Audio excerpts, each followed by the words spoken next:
Realidades espirituales 6. El sacrificio de sangre según la exigencia de la Torá. Sobre la sangre como equilibrio energético cósmico. Conexión con la Torá. Fuerza de vida y sacrificio. Todo poder espiritual fluye desde la mente inconsciente hacia la realidad consciente.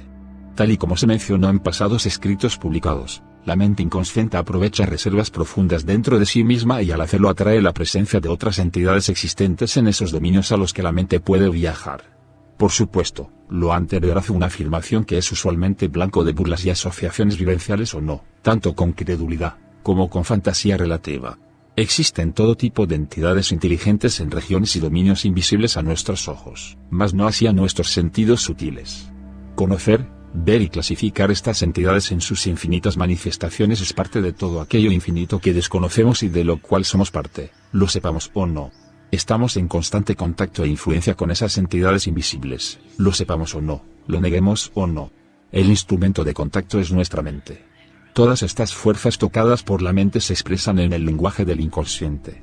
Esta es la razón por la cual el comportamiento ritual es una fuerza espiritual muy potente.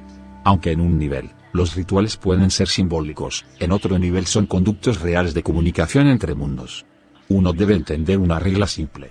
La mente humana opera de acuerdo con un sistema estándar. Cuando uno sigue el camino natural para la expansión de la conciencia, de hecho lo que hace es aprovechar las reservas de energía aún desconocidas para nuestro consciente.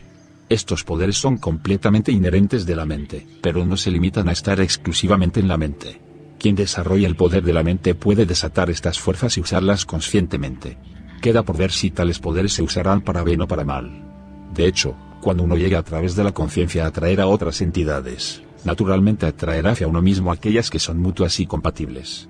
Aquellas que vibran en sintonía con lo que uno es. Esta es la ley del magnetismo. Por lo tanto, un buen individuo atraerá naturalmente a buenas entidades y un malvado atraerá naturalmente a sus semejantes. Las entidades del otro lado de la conciencia son, mentalmente hablando, no tan diferentes de nosotros. Están aquellos que son justos y verdaderos y luego están aquellos que son engañosos y manipuladores. Aunque uno se acerque al dominio interno con un corazón puro y abierto, a menos que uno también sea sabio, inteligente y suspicaz, puede ser víctima rápida y fácilmente de una influencia engañosa que parece buena, pero que en realidad es muy mala. Es por esto que el conocimiento verdadero es vital para cualquier intención de contacto de este tipo. Es por esto que el crisol de fuego de prueba para cualquier alma que intente ascender por los senderos místicos está en el conocimiento puro y su real afinidad energética con la misma esencia de uno verificada en el entendimiento y coherencia emocional. Es decir, si uno es malvado, simplemente lo es porque carece del conocimiento de la verdad y su respectiva resonancia magnética con lo puro celestial, por así decirlo. Ser místico y a la vez bebedor, fornicario, ladrón, burlador de la sabiduría, materialista, egoísta, relativista, intelectual pragmático, filósofo secular, ignorante, inmoral y desconocedor de Dios, simplemente no es compatible. Los griegos jamás podrían o pudieron ser místicos celestiales. A lo sumo lo único que se ha verificado históricamente son charlatanes y brujos conectados a las realidades demoníacas. Aunque suene duro, casi todos no somos angelitos, sino diablitos. A menudo vemos personas que después de un corto tiempo de incursionar en la oración, la religión u otros rituales sienten que han sido contactados por alguna fuerza superior. Muchos creen que han escuchado la voz de Dios, otros creen que están hablando con un ángel o espíritu incorpóreo. Puede haber algo de verdad en un pequeño número de estas afirmaciones, pero la gran mayoría de los casos no son más que experiencias fraudulentas, posiblemente numinósticas, es decir, experiencias luminosas de intensidad energética generadas por la sintonía de nuestra mente con alguna entidad no muy pura, ni buena que digamos. Un contacto del tercer tipo engañoso no recomendable. Las oraciones y los rituales están diseñados para liberar las reservas internas de los poderes mentales. Sin embargo, aquí es donde la psicología y la realidad psíquica se dividen. La psicología como ciencia secular aún no ha reconocido la realidad de otras entidades experimentadas dentro de uno mismo, ni de los reinos invisibles, y no limitadas al dominio de la mente. Las oraciones y los rituales no solo abren la mente interior sino que también permiten el llamado y la conexión con otras entidades. En terminología religiosa, estas otras entidades reciben numerosos tipos de nombres. Las buenas entidades generalmente se clasifican juntas y se llaman ángeles. Las entidades malas se clasifican de manera similar y se llaman demonios. Dichos títulos y categorías son terriblemente restrictivos y de alcance limitado. Mientras tanto todos los arrogantes e inteligentísimos pragmáticos que solo creen en lo que ven, en contradicción psicótica a sus mismas realidades de uso tecnológico de instrumentos fundamentados en la ciencia de lo invisible, como el uso de sus propios celulares, se burlan y descalifican la oración y lo ritual como algo primitivo. Nosotros, los seres humanos, ciertamente no somos las únicas entidades inteligentes en el universo. Ni siquiera somos la única especie indígena inteligente aquí en la Tierra. El cosmos entero está repleto de vida inteligente. Esa es la norma y no la excepción. Es más, no podría ser de otra forma, pues no existe sino vida en todo lo existente, ya que todo proviene como emanación de la fuente única de vida de todo. Todo, absolutamente todo tiene una vida que lo alienta y no tiene cabida en la existencia sin la voluntad divina. La materia muerta, simplemente es imposible que exista. Mucho habría que decir de las teorías físicas limitadas hasta las fronteras del átomo y que no lograrían jamás traspasar a los reinos de la conciencia invisible en donde se encuentran las verdaderas respuestas. Hay que saber que nuestro universo visible, de acuerdo con el conocimiento de la Kabbalah, es a duras penas el 1%. El otro 99% es invisible a nuestra realidad física. Así de mal estamos en nuestras presunciones de sabiduría. En el plano físico parecemos ser la forma de vida más evolucionada. Si bien esto puede ser cierto, la vida no deja de existir en los límites reconocibles de la fisicalidad. La vida es conciencia. Nos han enseñado que todo, a su manera, es consciente. Desde hace mucho tiempo, nuestros sabios han enseñado que incluso una sola brizna de hierba tiene un ángel que la hace crecer. De sus palabras podemos entender la naturaleza de algunas de estas otras entidades. Así como los seres humanos tenemos dentro de nosotros una mente, que es nuestro ser superior y nuestra alma, también todo lo demás en nuestro mundo tiene una esencia muy interna. La esencia interna del ser superior dentro de todo es, metafóricamente hablando, su ángel. Prácticamente hablando, dentro de todo está su fuente de ser, su energía vital y su sentido de propósito. Esto, en esencia, es su conciencia o, si lo desea, su alma o ángel. Una inteligencia metafísica viva. A través del poder de la mente interna, podemos aprovechar el plano dimensional e interno que subyace a toda la vida. Está dentro de nosotros por diseño mismo de Dios. Las teorías materialistas biológicas y evolutivas que tanto seducen a los ignorantes, son completamente incoherentes. Son pura fantasía disfrazada de argumentación para tontos. Nada en este mundo puede simplemente avalar que las cosas suceden porque sí. La luz es luz porque sí. La gravedad es gravedad porque sí. ¿De dónde proviene la vitalidad de una vitamina, la capacidad de la tierra para producir fruto? Dar explicaciones descriptivas basadas en la química, física o la biología es simplemente una descripción de procesos de los cuales somos completamente ciegos. No tenemos respuesta de nada y es imposible obtener una respuesta fundamentados en lo material. No hay forma de obtener las respuestas en este terreno de la fisicalidad. Con lo físico no podemos comprobar lo no físico. Solo podemos hacerlo con nuestras mentes, y por prediseño de soberanía absoluta de Dios. Así de simple. Y en esto consiste el secreto de toda vida y toda existencia. En tratar de sintonizarse con el poder absoluto que nos trajo a la existencia para cumplir un propósito. Hay que conocerlo. Podemos viajar en la dimensión interna a través del poder de la mente y conocer innumerables otras entidades de fuerza vital. Eso sí, como sus contrapartes físicas, no todas son lo que definiríamos como benevolentes o buenas. Cuando abrimos nuestras mentes para viajar en el plano interno no podemos transportarnos por medios físicos. No podemos crear un vehículo material literal para desplazarnos. En la dimensión interna de la mente, el viaje se realiza a través del pensamiento. Donde piensas es donde estás. La velocidad del pensamiento es instantánea. Incluso la investigación moderna en física de partículas ha demostrado que la velocidad del pensamiento es más rápida que la velocidad de la luz. Esto se debe a que el pensamiento viaja más allá de la limitación de la fisicalidad y no se ve obstaculizado por la masa. Sin embargo, cuando se viaja en un universo no físico, ¿cómo se encuentra la orientación? ¿Cómo se sabe a dónde ir? Aquí es donde entra en vigor la ley del magnetismo. Lo semejante atrae lo semejante. Naturalmente, te atraerás a ti mismo y te sentirás atraído con lo que es compatible con tu estado mental actual. En el ámbito interno, la proximidad no está definida por el espacio físico. No existe el espacio físico ahí. La proximidad, por lo tanto, no se define por la cercanía física, sino por la similitud.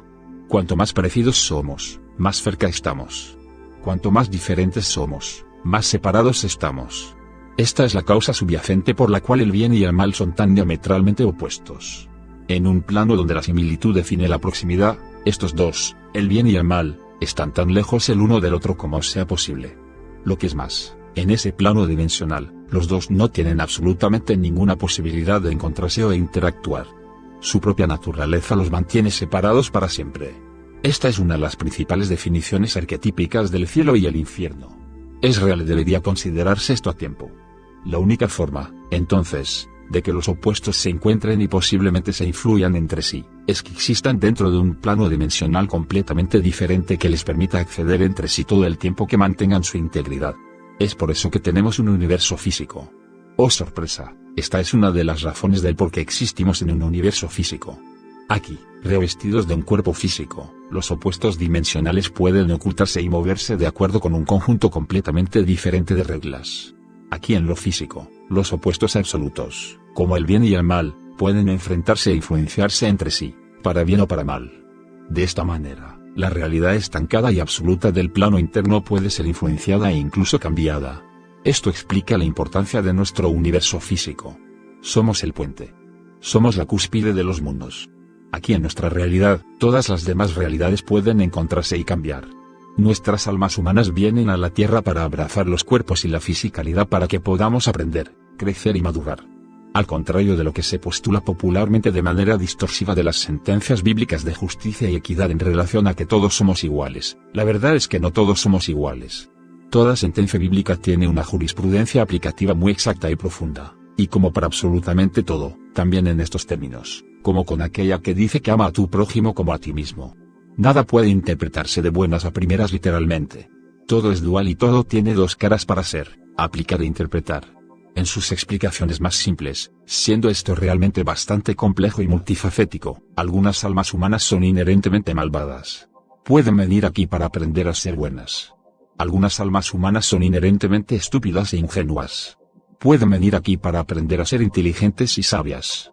Algunas almas humanas son inherentemente buenas. Vienen aquí para servir como maestros y modelos a seguir. Sin embargo, todas las almas, independientemente de sus innumerables tipos o propósitos, aquí están sujetas a las fuerzas opuestas que naturalmente buscarían atraerlas. Aquí en el reino físico, así como lo bueno busca lo malo para cambiarlo, también lo malo busca lo bueno para cambiarlo. Aquí funciona la polaridad de forma opuesta como se vive en los reinos espirituales. Aquí, en nuestra realidad material vemos en la ley física, por ejemplo con la ley de magnetismo de un imán, que los opuestos se atraen y las polaridades iguales se repelen. Y vemos a la misma vez que los niveles espirituales nos tocan, si nos sintonizamos poderosamente con dichos reinos, haciendo que la ley de la polaridad se parezca más a la de los reinos espirituales que a la del reino físico material. Es decir, entre más materiales seamos, más estaremos ligados a la ley de los opuestos. Por eso se vive tanto conflicto entre parejas que siempre son muy diferentes, a pesar de uno mismo anhelar a alguien parecido a uno mismo. Al final, todos los que vivimos de forma materialista terminamos quejándonos por todo, quejándonos porque parece que todas las leyes de Murphy nos suceden a nosotros. Todo nos sale opuesto a como lo deseamos y nos esforzamos desesperadamente por cambiar nuestra realidad con cualquier cantidad de terapias de positivismo y atracción. Tema del cual ya se ha mencionado algo en otros escritos publicados. Nada es simple, blanco o negro, ni mucho menos se resuelve con una primitiva y rudimentaria fórmula mágica. Vivimos en un universo muy lleno de gente. Hay innumerables razas de entidades, cada una con sus propias agendas de operaciones. El movimiento humano en la dimensión interna de la mente puede estar lleno de peligro para el que no se da cuenta de las realidades que esperan ahí. Tal desconocimiento es usualmente el resultado de que uno no conoce el verdadero ser interno y lo que uno realmente atrae hacia sí mismo, ya sea bueno o malo. Cuando uno es realmente bueno, uno no puede dejar de delinear y co-crear, pues somos co-creadores por diseño, algo bueno en sus propios ámbitos de existencia. Al contrario, cuando uno es realmente malvado o actúa con malas intenciones en tales momentos, que serían prácticamente todos, no podrá hacer otra cosa que atraer el mal a su propio lado. Cuando uno es malo, esa será la realidad que atraerá constantemente. Lo opuesto, por supuesto, sucede con el bueno. Lo anterior parece una contradicción con lo previamente expuesto sobre la polaridad de los opuestos que se atraen en una realidad material. Sin embargo, no contradicción alguna, pues las polaridades opuestas hacen referencia a fuerzas prediseñadas por la sabiduría infinita para esta realidad material con propósitos de superación, reto y rectificación de lo físico. Es parte de la prueba y los significados de la sentencia bíblica de a todos los que aman Dios, todo les es para bien. Esto supone que todo lo que tiene apariencia de mal es para bien. Y aquí muchos hierran al interpretar el mal, generalizando que todo el mal se debe interpretar de esa forma. Nada más errado. El mal, al igual que todo, tiene dos caras. Hay una cara que se aplica con una supuesta interpretación de mal y que es para bien, de los que aman a Dios. La otra cara sí es la verdadera interpretación del mal que viene del lado del que es malvado. No podríamos afirmar que las sentencias bíblicas de castigo en el 100% de los casos se puedan interpretar como castigo de rectificación. Los hay de aniquilación y condenación, así como de justo pago y exigencia de la justicia divina. Aquí vemos la manifestación de cómo se aplica la justicia divina en base a estos conceptos duales de polaridad. Por un lado vemos al bueno materialista, no se le podría llamar bueno todavía, al cual se aplica la polaridad de lo opuesto en esta vida física, precisamente como el reto a vencer. Atrae por ley las pruebas que le harán superarse y ayudar a otros. Su vida no es fácil, llena de conflictos, pero en esencia se pertenece a los buenos. Atrae lo opuesto, como nada confortable y sufrimiento, pero al mismo tiempo viene aquello con lo verdaderamente bueno, y espiritualmente realmente atrae lo bueno. Aquí se da respuesta a la famosa pregunta bíblica de ¿por qué los sufren los justos? O más conocida popularmente como ¿por qué a los buenos les va mal y a los malos bien? Y efectivamente, vemos que a los malos les va en apariencia bien. Aquí también se cumple el doble cumplimiento de la polaridad dual. Al malvado en su materialidad, le llega el bien, pero ese aparente bien no es verdadero, en realidad es el mal lo que está cosechando. Realmente es un pago de indemnización en esta vida para ser cobrado en otra, verdaderamente como algo malo. Así que se cumplen los dos postulados, el mal atrae el mal y lo opuesto, como supuesto bien, y el bien atrae el bien y su opuesto, como supuesto mal temporal. En la medida que se eleve uno espiritualmente a la dualidad de esta polaridad deberá ir desapareciendo en los términos verdaderos de trascendencia. Ahora, aquí tenemos una dicotomía interesante. Es la naturaleza de lo bueno apoyar, ayudar y construir. Es la naturaleza del mal tomar para sí mismo. Es decir, el mal por naturaleza se manifiesta como falta de apoyo, debilidad, robo y asesinato directo. Efectivamente, nuestros sabios establecen que uno sí puede ser asesinado en el plano interno, al igual que uno puede ser asesinado en el mundo físico. La naturaleza del mal es simplemente tomar tanto para sí como sea posible.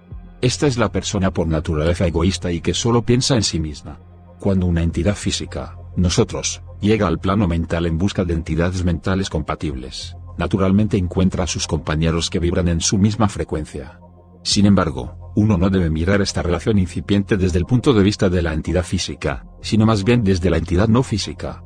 Sabemos que la entidad física busca lo no físico para aprovechar su energía para usarla para cualquier propósito aquí en el plano físico.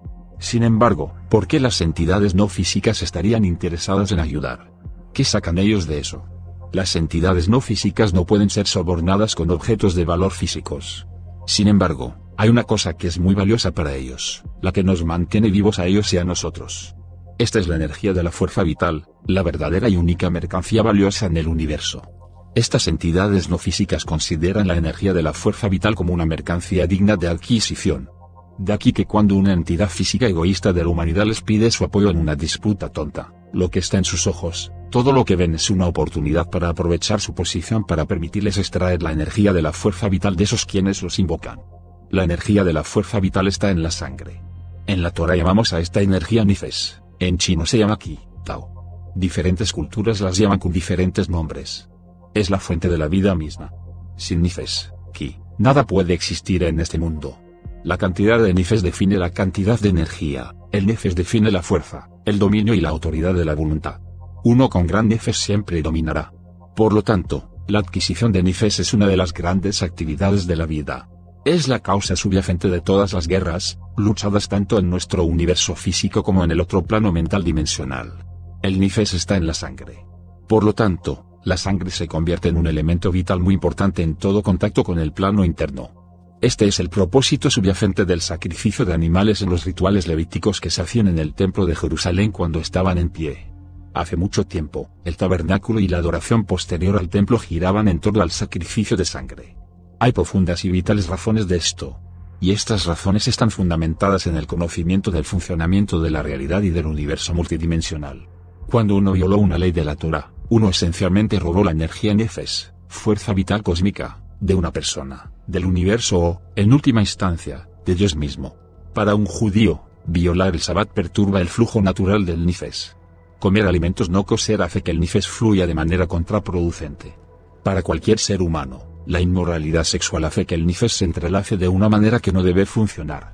El desequilibrio de la fuerza vital cósmica, El desequilibrio del Nifes genera caos cósmico. Acordémonos que en los reinos no físicos no hay tiempo, ni espacio como lo percibimos en el universo físico. Todos estos comportamientos causan obstrucciones en el mejor flujo del curso del Nifes natural en la creación de Dios. Quien desperdicia el Nifes tiene que restaurarlo. Sin embargo, ¿cómo se puede restaurar lo que se ha desperdiciado?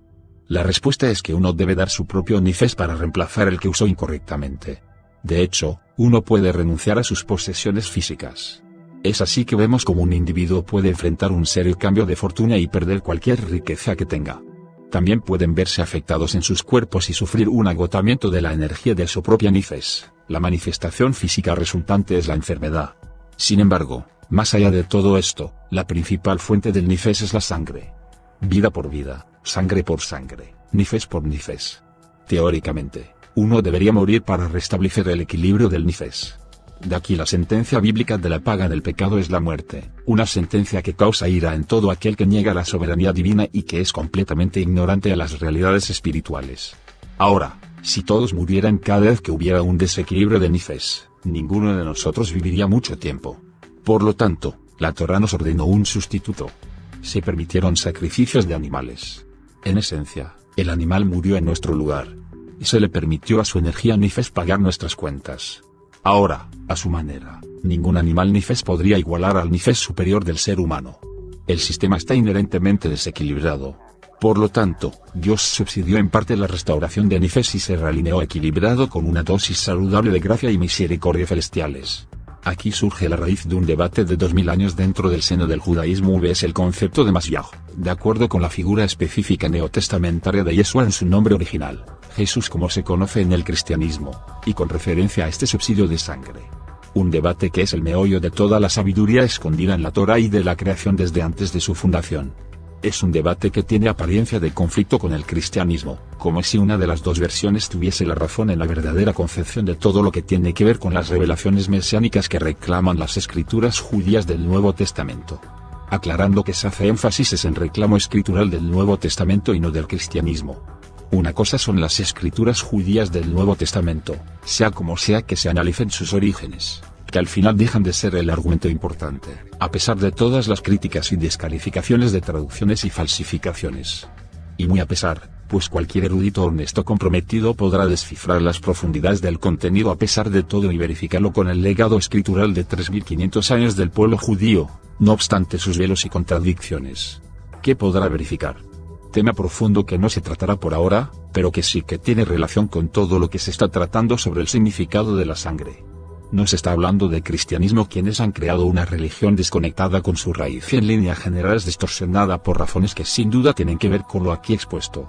Analizar apropiadamente este debate y fundamento esencial de la Torá, es claro que exige una discusión y un estudio que de ninguna forma puede ser tan pueril, infantil y ridículo en el mejor de los casos, como se acostumbra desde hace cientos de años, si es que mejor no podría decirse que abarca toda la historia desde que se creó el cristianismo y se volvió enemigo a muerte del judaísmo y los judíos y que es un debate malintencionado y hasta criminal por parte del cristianismo en el peor de los casos. La historia da testimonio irrefutable de lo aquí recién dicho. Cualquier debate serio sobre el tema exige se tenga en consideración a todo el requisito del par de sí sin que se dejen a propósito por fuera piezas del rompecabezas y sin que encajen todas a la perfección. Debe ser un estudio objetivo y honesto que ya tiene mucho para ser verificado, y debe contemplar a todo lo que existe revelado en la Torá y no seleccionado de multitud de formas deshonestas como se constata en demasía, y tristemente también dentro de las filas del judaísmo.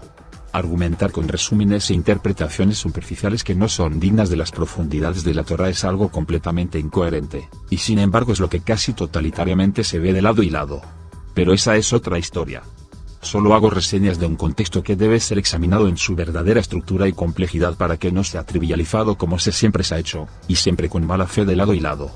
Mala fe de parte del cristianismo como doctrina institucional en casi todo, empezando con el dispensacionalismo, e incoherencia académica en el rabinismo tradicional con la distorsión del conocimiento comprobable de la argumentación mesiánica, que no se compadece con la genialidad con que se abordan todos los otros tópicos de la Torá.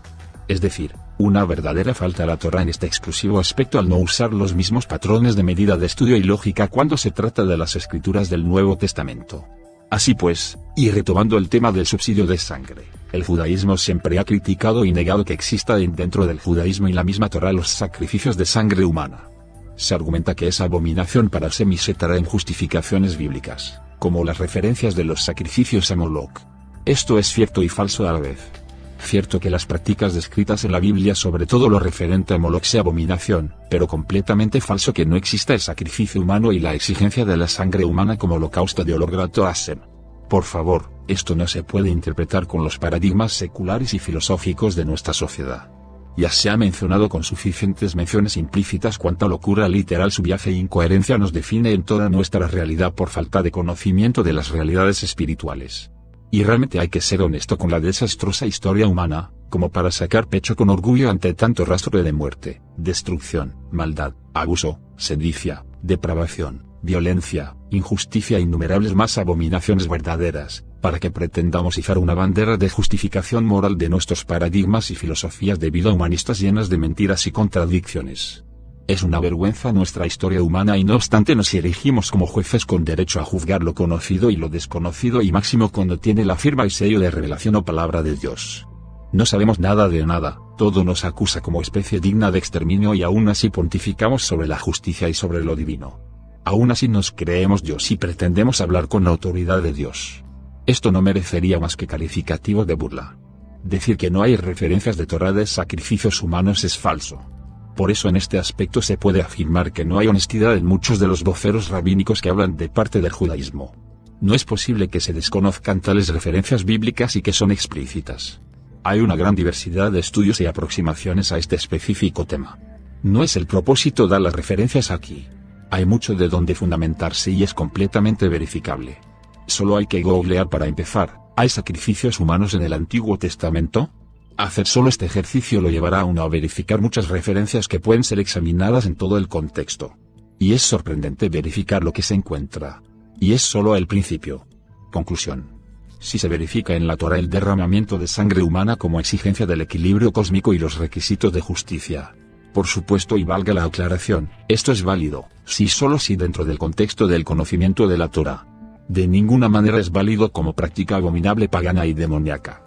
Si se quiere entender, pues es requisito entender la Torá. Así que efectivamente la misericordia divina se estableció mecanismos de subsidio. Tanto con la sangre animal, el servicio del templo, el rezo, las ofrendas, así no se entienda en ignorancia los secretos que hay en estas, el arrepentimiento, etc., así como con la provisión mesiánica con sangre humana con todos sus significados rituales significados terrenales y celestiales. Como ritual jamás se especificó un sacrificio humano. Jamás. Esto sería abominación. Sin embargo, como consecuencia inevitable de paga de restitución energética por el pecado, que habría que profundizar sobre su verdadero significado, y como manifestación de la ley en ejecución, sea como sea que se interprete morfológicamente como instrucción divina, la ley de causa y efecto con el derramamiento de sangre es capitalizada como mecanismo de restitución del equilibrio con fines misericordiosos. De otra manera deberíamos ser exterminados. Este no es un tema simple. Menospreciarlo no es inteligente. Es de presuponer que está relacionado con el entendimiento de todo el conflicto cósmico y protocolos de guerras que nos definen desde los inicios de la creación, esta creación y todas las anteriores. Trivializar toda esta infinita complejidad en la incredulidad ignorante secular y la infantilidad fantasiosa religiosa no solamente es absurdo, sino fatal. Resumiendo y dejando de lado el debate mesiánico, sin tal subsidio, el judaísmo dice que ningún simple sacrificio de animales sería suficiente. Y según se enseña en el judaísmo actualmente y desde hace 2000 años, ¿cómo se adquirió la gracia celestial? Simplemente, cuando el que cometió el acto incorrecto expresó verdadero remordimiento por el comportamiento. Cuando el alma malvada cambió y se volvió buena, esto solicitó un cambio en la ley de la atracción y, por lo tanto, el pecador arrepentido atrajo hacia sí mismo una influencia del bien y la benevolencia en lugar de una del mal y el egoísmo. Esto es cierto. No obstante, todavía se tenga que aclarar el papel del derramamiento de sangre con la figura mesiánica de Yeshua. Este no es un tema para ser ignorado o negado superficialmente con argumentaciones subjetivas psicorrígidas que siempre rayan en el absurdo, la parcialidad, lo rudimentario y la contradicción. Debe ser considerado y es algo de profundidades inimaginables. No se puede interpretar religiosamente. Pero como dije, no es el tema por ahora. Mientras la buena intención del individuo estuviera presente, los sacrificios de animales cumplían su propósito de equilibrar las preciosas cuentas del equilibrio del Nifes. Sin embargo, si se trajo un sacrificio pero la intención interna estaba ausente, Si el individuo no realizó los cambios internos necesarios, para tener un sincero remordimiento, para cambiar realmente del mal al bien, entonces el sacrificio animal no cumplía su función. Tales sacrificios hipócritas solo sirvieron para fortalecer las fuerzas del mal. Las intenciones egoístas, hipócritas y malvadas solo desataron toda esa energía animal nifes en las fuerzas atraídas magnéticamente hacia él. Es por eso y como el templo en Jerusalén se contaminó y porque Dios permitió que fuera destruido. El sacrificio nunca fue solo acerca de la sangre y el nifes, siempre se trataba de la mente y el dominio interno del individuo. La fuerza vital está en la sangre. Es por esto que el precio de la participación con entidades de ese dominio siempre se paga en sangre. Esto no solo es cierto para las fuerzas de Dios, el cielo y el templo, esto también es cierto para las fuerzas de los impíos. Ellos también son sostenidos por la sangre y aquellos que solicitan su apoyo siempre tienen que pagar con sangre. Sin embargo, las fuerzas del mal generalmente no están dispuestas a ser compensadas con la simple energía animal nifes. Quieren la esencia humana más fuerte y refinada. Esta es la razón por la cual los practicantes de las artes oscuras del otro lado a menudo derraman su propia sangre y la ofrecen a sus entidades demoníacas. Más que esto, los practicantes de estos caminos espirituales malvados a menudo secuestrarán a víctimas inocentes para asesinarlos, para usar su sangre en ceremonias rituales. Testimonios históricos a todo lo largo y ancho del planeta abundan. Los sacrificios humanos en las civilizaciones antiguas fueron una realidad inobjetable y lo siguen siendo en la actualidad en prácticas de las élites del nuevo orden mundial, según se puede investigar con las mal llamadas teorías de la conspiración. Baste mencionar temas actuales como la isla de Epstein en las Bahamas, donde hay pruebas de las prácticas satánicas y sacrificios de niños por parte de figuras de renombre mundial. Nunca se ha tratado de fenómenos antropológicos culturales de mentes primitivas como formulan los disques expertos historiadores y psicólogos. Detrás de esto hay fuerzas invisibles, inteligentes y malignas que tienen poder sobre los seres humanos. Y no solo se trata de sacrificios humanos, también incluye las guerras. La violencia y el derramamiento de sangre a menudo se encuentran con practicantes de las artes oscuras del otro lado. Muchos asesinatos en masa y suicidios recientes han sido realizados por individuos entrenados en una de las muchas formas de artes oscuras, con la intención específica de alimentar a su demonio y luego al morir convirtiéndose en parte de la cría demoníaca. Se les enseñó que hacerlo les dará grandes poderes sobrehumanos. Demasiado tarde se dan cuenta de que en la muerte, en lugar de convertirse en un miembro de la cría demoníaca, solo se convierten en esclavos. Tal destino es peor que la muerte. El sacrificio de sangre todavía se practica en muchas formas de artes oscuras, la más conocida popularmente es el vudú y la santería.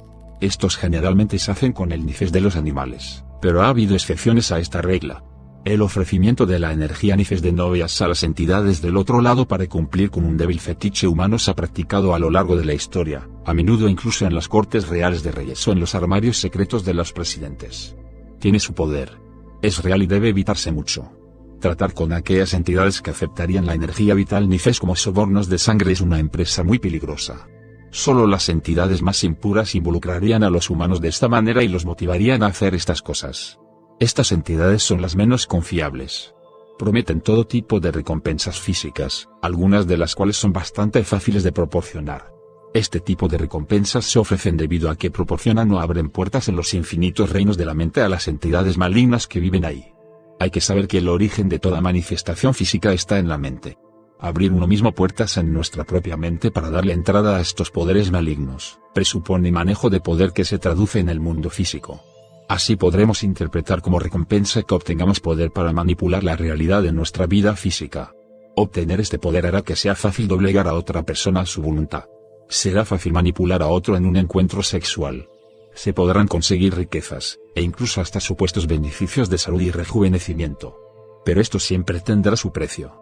Es lo que se conoce como vender el alma al diablo. Esto es real, y tiene implicaciones siniestras que no sospechamos siquiera existen. Hay mucha práctica ocultista que es dirigida por el nuevo orden mundial por todo el planeta y con la participación de grandes centrales de inteligencia tipo la CIA que crean robots asesinos que son activados con una sola llamada telefónica, tal cual como se muestra en las películas. El poder para satisfacer los deseos egoístas en riqueza, sexo y manipulación son los más buscados por los humanos y que sin sentido buscan ayuda de las fuerzas demoníacas. Nuevamente, esto es estúpido e irracional si sabemos de las consecuencias a las cuales nos enfrentaremos al incursionar en tales actividades. Todos estos esfuerzos y comunicaciones con las entidades de base inferior son comportamientos prohibidos por la Torá, porque causan una perturbación grave en el balance del equilibrio de la fuerza vital cósmica del Nifes. Este tipo de actividad es un trabajo extraño, Avodat Zara, la frase de código utilizada en la Torá para la idolatría. La penalización por estos comportamientos es simple de medida por medida. Quien se mete con la energía nefes pierde su nefes, vida por vida. Esta es una ley tal como lo es la ley de la gravedad o de la electricidad, cualquier ley física, química, etc. Este es el significado del conocido y reprobado masivamente versículo bíblico del ojo por ojo y diente por diente, y aplica lo mismo para el versículo la venganza es mía. Por más que queramos negar la realidad, de nuevo vale la pena recordar, que en los aspectos fundamentales de la existencia nosotros estamos obligados a vivir en un sistema que nos ha sido impuesto por la soberanía divina. Tenemos propósito y significado de infinito potencial, pero se nos ha dado igualmente responsabilidad con el regalo infinito. Somos co-creadores tanto para el bien, como para el mal, pero por prediseño. No podremos cambiar la voluntad de Dios por fuera de su voluntad jamás. Solo dentro de los términos de bendición y maldición con los que la mente infinita definió todas las leyes a las cuales estamos sometidos obligatoriamente.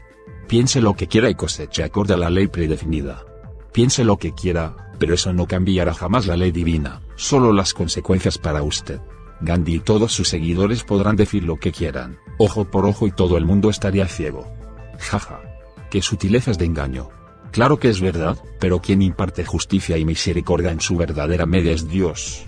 A nosotros nos corresponde hacer lo mismo, pero con la instrucción que nos corresponde, no como conveniente y malignamente nos lo imaginemos para negar la soberanía divina. Esta negación es lo que abunda a todo lo largo y ancho del planeta de boca de falsos profetas, timadores y gurús de todo tipo Gandhi, Dalai Lama, Deepak Chopra, etc., y no obstante de todos siempre se aprende algo. Los practicantes de artes oscuras rara vez llegan a un buen final. Hoy, las fuerzas del bien carecen de un templo en Jerusalén para equilibrar adecuadamente el flujo de nefes aquí en la tierra. Las fuerzas del mal están muy contentas con este arreglo, ya que les permite ganar más de lo que les corresponde. Políticamente hablando, es por eso que hay tanta oposición a la existencia del Estado de Israel. Mientras exista el Estado de Israel, no importa cuán secular y corrupto pueda ser, todavía el pueblo judío puede cambiar sus formas de vida y caminar hacia la Torá, con la inevitable conclusión de reconstruir el templo sagrado. Esta es la razón por la cual las naciones del mundo amenazan con la guerra mundial si se observa tal acontecimiento. Es por esto que Israel y el pueblo judío han sufrido una persecución sin igual e implacable durante toda su historia por parte del resto del mundo, por parte de las naciones. Es por eso que las masas son antisemitas por naturaleza. Es decir, la masa a nivel mundial está infectada, perteneces a todo tipo de huestes no rectificadas. Son influenciadas por infinidad de entidades de los reinos invisibles de la mente y sirven a sus amos. Y todo el mundo creyéndose un angelito. Lo anterior es muy fácil y evidente de verificar. La coherencia, la lógica y el sentido común han desaparecido de la faz de la tierra, tal cual y literalmente como se muestra en muchas películas de zombies. Y cuando se trata de difamar y distorsionar al pueblo judío a Israel, incluyendo lo bueno del cristianismo, la locura y la insensatez se desata aún mucho peor. Para las entidades demoníacas e invisibles que están detrás de los políticos mundiales, y a los cuales ellos adoran en ritos satánicos, los negocios son negocios, no es nada personal, se trata simplemente de la riqueza del nefes. El que tiene la energía nefes tiene la riqueza. Si Israel la tuviera y la devolviera al cielo, entonces las fuerzas aquí en la tierra no podrían continuar disfrutando más de lo que les corresponde y que actualmente y desde hace mucho roban y roban y roban. ¿Por qué deberían querer una degradación? Las profecías de Ezequiel establecen que al final de los días las fuerzas del mal vomitarán de vuelta todo lo que se tragaron y robaron. Sí, Israel reconstruirá el tercer templo, a pesar de las erradas y populares conclusiones cristianas sobre la no necesidad del templo debido a que Jesucristo es el templo y que no se requiere, etcétera, etcétera. Bueno, toca aclarar que les falta mucho por aprender. Las profecías mesiánicas afirman que cuando venga Mashiach ben David, valga la precisión, Dios hará la guerra contra los representantes angelicales de las naciones, sacándolos de su dominio aquí en la tierra. Ahora, podemos entender por qué nuestros sabios han enseñado que para este periodo en el que vivimos sin un templo estamos en el exilio, físicamente para los judíos y espiritualmente para todos. Durante este tiempo, cuando no se pueden y no se han podido ofrecer sacrificios de sangre para equilibrar el equilibrio del nefes en los requerimientos que se establecen en servicio levítico, la única fuerza que aún tenemos disponible es el estado de remordimiento interno llamado arrepentimiento. Los sacrificios de animales siguen y seguirán siendo necesarios, incluso con la provisión mesiánica del derramamiento de sangre único y eterno en el concepto y la figura de Yeshua como Mashiach ben Yosef, valga la precisión. No se puede generalizar algo que tiene muchos detalles y que todo ignorante desconoce. El concepto de la expiación por la sangre de Mashiach aplica para un solo tipo de expiación que siempre estuvo incompleto en las previsiones levíticas. Esto es demostrable en toda la Torá escrita y oral verificada de forma completa. Por eso Mashiach es preexistente como provisión desde antes de la creación. Y que no se malinterprete idolátricamente por parte del cristianismo y antagónicamente de forma absurda por parte del judaísmo. Las preexistencias tienen muchas interpretaciones y no son necesariamente morfológicamente físicas. El lenguaje metafórico de la Torá es muy extenso y verificable. Por ejemplo, un plano, una idea, una palabra, una intención es una preexistencia. Aquí ahora está la clave real del poder interior. Como se mencionó anteriormente, el sacrificio de sangre en las épocas antiguas del templo fue solo una solución parcial al problema del desequilibrio de Nifes. La energía de Nifes a través de la sangre solo proporcionó una solución parcial. El resto fue provocado por el cielo a través de la expresión de la gracia divina. Para el judaísmo negacionista en el absurdo de las provisiones y evidencia mesiánicas en las interpretaciones sobre Mashiach ben Yosef, ahora, con el elemento de sacrificio de sangre desaparecido, todavía se puede acceder a la gracia divina de la misma manera que siempre, a través de remordimientos sinceros y un cambio de comportamiento. En lugar de que esto se exprese hoy a través del sacrificio de sangre, se expresa a través de palabras de oración. Esto sin embargo y a pesar del debate mesiánico con la expiación por sangre de Yeshua, es completamente cierto. Nuevamente, esto explica por qué nuestros sabios pusieron tanto énfasis en la oración. Hoy, según el judaísmo no creyente en Yeshua, la oración sola es lo que sella la brecha y equilibra el equilibrio de Nifes. Que la previsión mesiánica exija la sangre de Yeshua es un tema muy largo para demostrar a la luz exclusiva del judaísmo y la Torá completa. Nótese que no digo que sea un debate entre judaísmo y cristianismo, pues este no tiene asidero que valga la pena de ser considerado. El cristianismo es valioso solo en la medida de sus honestos seguidores que están en camino hacia la comprensión verdadera de la Torá y la vida que de ella pueden derivar. En la medida que es un camino de acercamiento a la Torá y la vida para toda la humanidad. La fuerza vital está en la sangre y la oración es prerequisito para sellar la brecha de desbalance energético y así equilibrar esta fuerza vital de Nifes. Las fuerzas del mal también son conscientes del poder de la oración. La oración simplemente es una comunicación, con algo o alguien. ¿Con qué o con quién uno se comunique? Depende del contacto iniciador. Algunos rezan a los demonios, otros rezan a las entidades ficticias. Algunos rezan a entidades reales de poder. Algunos rezan a mediadores, otros rezan directamente y solo a Dios, el Creador. Todas las oraciones pueden ser poderosas. Todas las oraciones pueden ser escuchadas. Todas las oraciones pueden ser respondidas, independientemente de a quién se dirijan. Por lo tanto, las fuerzas del mal, que conocen bien el poder que puede descender del cielo a través de las oraciones de los justos, buscan corromperlos y, por lo tanto, hacer que sus frecuencias internas se desalineen con el cielo. Al hacerlo, las oraciones de los justos solo pueden conectarse con lo que realmente está dentro de sí mismos, comprometiendo así la pureza de sus oraciones y, por lo tanto, debilitando esas oraciones. Los ataques de los practicantes de las artes oscuras del otro lado, todos aliados con el nuevo orden mundial, buscan mantener el status quo del desequilibrio ilegal de Nifes. La mecánica espiritual explica cómo funciona esto. Las fuerzas del mal operan de acuerdo con las mismas leyes y principios mecánicos espirituales que la santidad. Cada uno sirve a su relativo maestro. Cuando los justos usan el poder inherente a ellos, pueden fácilmente oponerse y derrotar los poderes del oscuro otro lado. Sabiendo esto, el otro lado contraataca con su arma más poderosa, la corrupción. La corrupción funciona mejor que el miedo para socavar a los justos. La corrupción corre hondo. A menos que se elimine utilizando todos los medios a nuestro alcance, entonces estamos librando una guerra que ya hemos perdido. A menos que la corrupción se reconozca por lo que es y se trate con honestidad y por completo, siempre dominará nuestro destino. Condujo a la destrucción del templo en Jerusalén y desde entonces ha impedido su reconstrucción. Los sacrificios de sangre serán restaurados en su tiempo,